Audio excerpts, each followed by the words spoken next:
और दोस्तों हम लोग आ चुके हैं आज के एक नए वीडियो पर एक्सरसाइज 8.1 से question number 3। So that if the diagonals of the quadrilateral bisect each other at right angles. ठीक है, अगर कोई क्वाड्रिलेटर है जिसका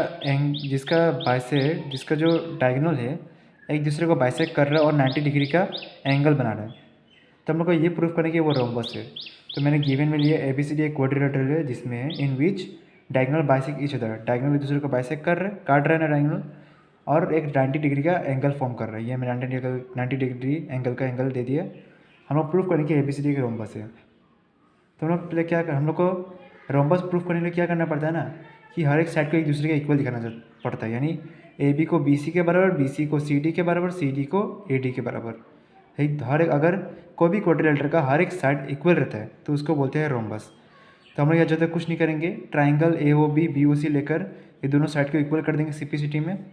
फिर उस तरह से ही AOD और DOC को लेकर ये दोनों साइड को CPCT में डाल देंगे। फिर फ्रॉम 1 और 2 देके दोनों को कंपेयर करके इक्वल बना देंगे सारे साइड को। तो हम लोग यहाँ पहला स्टेप हम लोग उसको लिखते हैं। पहला स्टेप हम लोग का ये है कि in triangle AOB, okay, AOB and BOC we have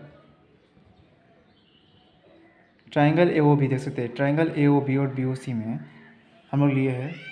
अब हम लोग कॉन्ग्रेंट करना है। तो पहला एंगल क्या है, एंगल O 90 डिग्री बना रहे हैं ना, तो एंगल AOB इक्वल एंगल, ये हम ट्राइंगल का एक सिंगल साइन देना माफ करिए, फिर angle BOC each angle 90 degree, ये एक एंगल 90 डिग्री का है। ठीक है, अब हम लोग देख सकते हैं दोनों ट्राइंगल में क्या सेम है, AO इक्वल टू CO। क्यों? क्योंकि डायगोनल एक दूसरे को बाइसेक्ट कर रहा है। बाइसेक्ट करना मतलब कि कोई लाइन है, वो लाइन को कोई बीच से ऐसे आके दूसरा लाइन काट रहा है, तो ये दोनों इक्वल हो जाएगा और ये दोनों इक्वल हो जाएगा, यानी AO CO के बराबर हो जाएगा। तो लिखूँगा AO इक्वल टू CO, लिखेंगे diagonal AC bisect by BD reason ये रहा।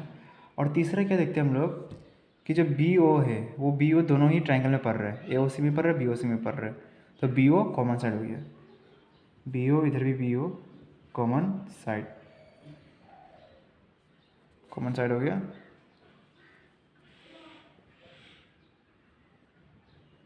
अगर ट्राइंगल तो कॉन्ग्रेंट हो चुका पहला वाला, तो लिखेंगे ट्राइंगल AOB कॉन्ग्रेंट का साइन, रुकिए माफ कीजिए, थोड़ा कैमरा सीधा कर देता हूँ मैं, ट्राइंगल AOB कॉन्ग्रेंट का साइन, फिर ट्राइंगल BOC रीज़न कैसे कॉन्ग्रेंट हुआ, एंगल साइड, यानी साइड एंगल साइड। ठीक है, अब हम लोग क्या करेंगे, AB और BC को CPCT में डाल देंगे। ठीक है, AB और BC को CPCT में कर देंगे, AB equal to BC CPCT।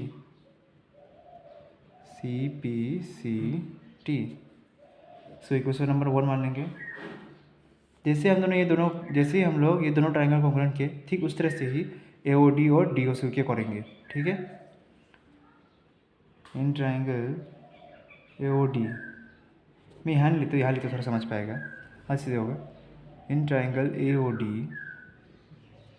And triangle DOC we have,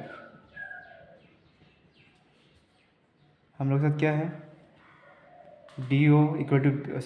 DO common side, क्योंकि बाइसेक्ट, क्योंकि कॉमन जो कि दोनों जगह पर रहा है, DO equal to common side. फिर अभी क्या पढ़ रहे हैं इधर में,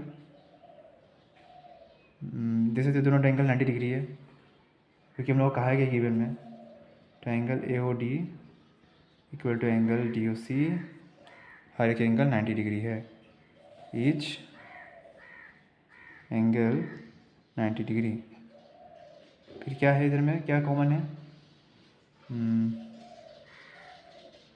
जैसे तो हम लोग क्या कॉमन पढ़ रहे हैं, और हाँ जो AO है CO के बराबर है, क्योंकि डायगोनल ए सी बाइसेक्ट कर रहा है डायगोनल बी डी बाइसेक्ट ए सी। मैं आपको यहाँ एक बात बताना चाहूँगा, ये मैं बस आपको करके दिखाऊँ, ठीक है। इसके जरिए ट्राइंगल कॉन्ग्रुएंट हो जाएगा, triangle A O D triangle congruent triangle D O C, ठीक है। किस रीज़न से? By side angle side. तो आपको यहाँ एक बात बताना चाहूँगा, दोनों ही सेम तरीके से कॉन्ग्रुएंट हुए, ठीक है ना। तो मैं इसको नहीं लिखने की जगह मैं बस सिमिलरली लिख दूँ। सिमिलरली मतलब ठीक उस तरह से ही in triangle AOD and triangle DOC we get, ठीक उस तरह से ही ट्राइंगल AOD और DOC को कॉन्ग्रुएंट करने के बाद हम लोग क्या मिलेगा? AD और DC, AD equal to DC, AD equal to DC CP CT। Similarly मतलब अगर ज्योमेट्री में अगर दोनों को प्रूफ करने का तरीका सेम है तो हम लोग सिमिलरली देकर लिख सकते हैं। Similarly triangle AOD and triangle DOC हम लोग क्या मिल सकता है कि AD जो है वो किसके बराबर है? DC के, ठीक है। मैं हाईलाइट बनाता हूँ। तो हम लोग ये लिख भी सकते हैं, नहीं तो नहीं भी लिख सकते, नहीं लिखने से भी चलेगा। अगर हम लोग ये नहीं लिख रहे तो हम लोग ये लिखने से चल जाएगा, बस ये लिखने से चल जाएगा। लेकिन अगर आपको ज़्यादा मार्क्स चाहिए तो ये लिखिएगा तो ज़्यादा मार्क्स मिल सकता है, ठीक है। अभी हम लोग यहाँ AD और DC को इक्वल प्रूफ कर चुके हैं, किस तरह से? CP CT से। सो क्या मानेंगे? इक्वेशन 2, ठीक है। फ्रॉम 1 एंड 2 कंपेयर कर देते हैं अभी हम लोग। We gate